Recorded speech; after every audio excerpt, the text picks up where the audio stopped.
Hello दोस्तों, एक बार फिर से बहुत बहुत स्वागत है आपके यूट्यूब चैनल ESW यानी एग्ज़ाम स्टडी वर्ल्ड में। चैनल पे पहली बार आए हैं तो सब्सक्राइब करना ना भूलें। चलिए जल्दी से जल्दी शुरू करते हैं। आज का प्रश्न नंबर 1, बर्फ़ का गलनांक होता है। इसका सही उत्तर होगा ऑप्शन नंबर 1, 0 डिग्री सेल्सियस। अगला प्रश्न, प्रश्न नंबर 2, ऊष्मा का संचरण कितनी विधियों द्वारा होता है।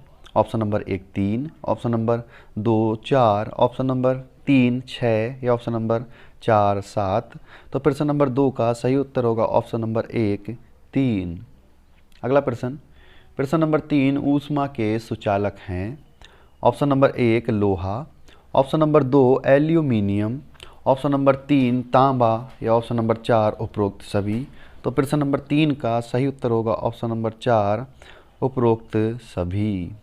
अगला प्रश्न, प्रश्न नंबर 4, ऊष्मा के कुचालक हैं। ऑप्शन नंबर 1 हवा, option number 2 porcelain, option number 3 ऊन या ऑप्शन नंबर 4 उपरोक्त सभी। तो इसका सही उत्तर होगा ऑप्शन नंबर 4 उपरोक्त सभी। अगला प्रश्न, प्रश्न नंबर 5, प्रकाश का सबसे बड़ा स्रोत है। ऑप्शन नंबर 1 सूर्य, ऑप्शन नंबर 2 तारे, ऑप्शन नंबर 3 जुगनू या ऑप्शन नंबर 4 सभी। तो प्रश्न नंबर 5 का सही उत्तर होगा ऑप्शन नंबर 1 सूर्य। अगला प्रश्न, प्रश्न नंबर 6, दीप्त वस्तु नहीं है। ऑप्शन नंबर 1 दर्पण, ऑप्शन नंबर 2 सूर्य, ऑप्शन नंबर 3 जलती मोमबत्ती या ऑप्शन नंबर 4 लालटेन। तो प्रश्न नंबर 6 का सही उत्तर होगा ऑप्शन नंबर 1 दर्पण। अगला प्रश्न, प्रश्न नंबर 7, प्रकाश के प्राकृतिक स्रोत हैं।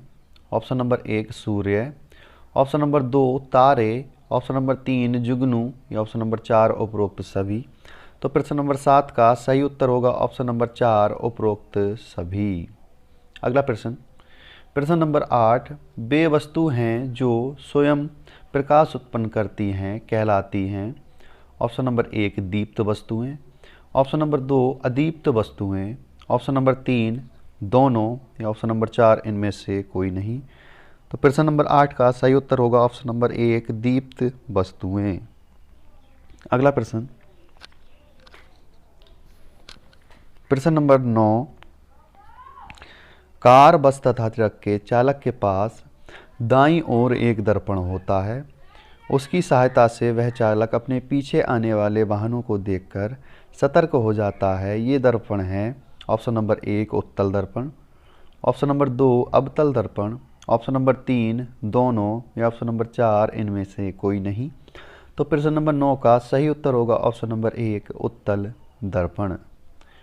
अगला प्रश्न, प्रश्न नंबर 10, कंपन करने वाली वस्तु द्वारा एक कंपन में लगा समय कहलाता है। ऑप्शन नंबर 1 आवर्तकाल, ऑप्शन नंबर 2 आवृत्ति, ऑप्शन नंबर 3 आयाम या ऑप्शन नंबर 4 एम्पियर। तो प्रश्न नंबर 10 का सही उत्तर होगा ऑप्शन नंबर 1 आवर्तकाल। अगला प्रश्न, प्रश्न नंबर 11, दाढ़ी बनाने में किस दर्पण का प्रयोग होता है वह दर्पण कहलाता है।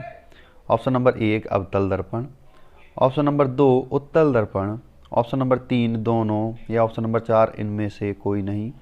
तो प्रश्न नंबर 11 का सही उत्तर होगा ऑप्शन नंबर 1 अवतल दर्पण। अगला प्रश्न, प्रश्न नंबर 12, किस दर्पण में प्रतिबिंब सदैव आभासी सीधा तथा वस्तु से छोटा बनता है। ऑप्शन नंबर 1 अवतल दर्पण, ऑप्शन नंबर 2 उत्तल दर्पण, ऑप्शन नंबर 3 दोनों या ऑप्शन नंबर 4 इनमें से कोई नहीं। तो प्रश्न नंबर 12 का सही उत्तर होगा ऑप्शन नंबर 2 उत्तल दर्पण। प्रश्न नंबर 13, किस दर्पण में प्रतिबिंब सदैव वास्तविक उल्टा तथा वस्तु से बड़ा बनता है। ऑप्शन नंबर 1 अवतल दर्पण, ऑप्शन नंबर 2 उत्तल दर्पण, ऑप्शन नंबर 3 दोनों या ऑप्शन नंबर 4 इनमें से कोई नहीं।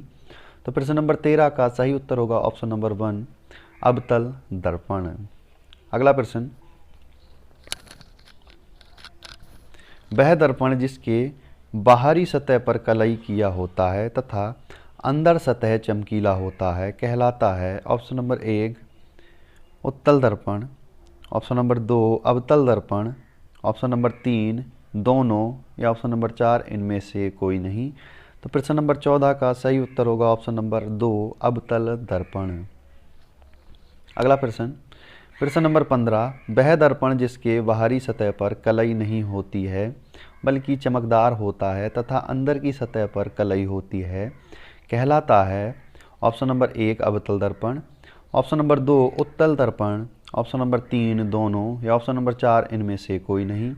तो प्रश्न नंबर 15 का सही उत्तर होगा ऑप्शन नंबर 2 उत्तल दर्पण। अगला प्रश्न, प्रश्न नंबर 16, वह दर्पण जिसके अंदर सतह पर परावर्तन की घटना होती है कहलाता है। ऑप्शन नंबर 1 अवतल दर्पण, ऑप्शन नंबर 2 उत्तल दर्पण, ऑप्शन नंबर 3 दोनों, या ऑप्शन नंबर 4 इनमें से कोई नहीं। तो प्रश्न नंबर 16 का सही उत्तर होगा ऑप्शन नंबर 1 अवतल दर्पण। अगला प्रश्न, प्रश्न नंबर 17, आवृत्ति का मात्रक होता है। Option number 1 ampere, option number 2 hertz, option number 3 metre, या ऑप्शन नंबर 4 डेसिबल। तो प्रश्न नंबर 17 का सही उत्तर होगा option number 2 hertz.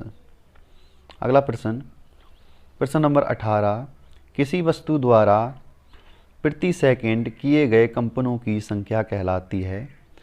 Option number 1 आवृत्ति, ऑप्शन नंबर 2 आयाम, ऑप्शन नंबर 3 आवर्तकाल, या ऑप्शन नंबर 4 समय। तो प्रश्न नंबर 18 का सही उत्तर होगा ऑप्शन नंबर 2 आयाम। अगला प्रश्न, प्रश्न नंबर 19, कंपन करती हुई वस्तु का अधिकतम विस्थापन कहलाता है। ऑप्शन नंबर 1 आयाम, ऑप्शन नंबर 2 आवृत्ति, ऑप्शन नंबर 3 आवर्तकाल, या ऑप्शन नंबर 4 विद्युत धारा। प्रश्न नंबर 19 का सही उत्तर होगा ऑप्शन नंबर 1 आयाम। अगला प्रश्न, प्रश्न नंबर 20, पानी का क्वथनांक होता है। इसका सही उत्तर होगा ऑप्शन नंबर 2 100 डिग्री सेल्सियस।